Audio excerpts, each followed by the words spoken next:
we think of the history of slavery here in Texas, we think of Juneteenth in Galveston. But I'm speaking with a couple of historians today who say we need to think of that history even further south, because decades before Juneteenth, Hispanics were helping enslaved blacks escape to Mexico. The Mexican government welcomed fugitive slaves. Documents dating back beyond the 1800s here in the Galveston and Texas History Center that historians Samuel Collins III and Dr. Juan Galvan are showing me give a new outlook on the Underground Railroad, which most equate to the system that helped slaves escape north to freedom. We often think about Canada, but enslaved people in Texas actually ran south to Mexico because Mexico had outlawed slavery.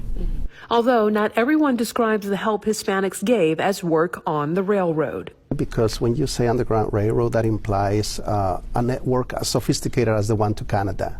But Dr. Galvan says research shows Hispanic abolitionists were well organized, as many came together to help thousands of enslaved blacks in Texas make it to freedom in Mexico. There were many marriages between Mexican men and African-American enslaved women. Part of the story is that people were not just waiting to be rescued.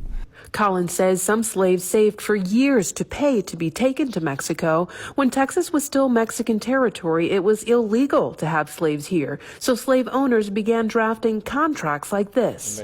The papers would claim the people listed, including some as young as 3 years old, agreed to work for them for life.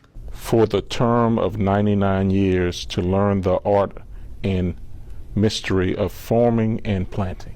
So friends to the south stepped in.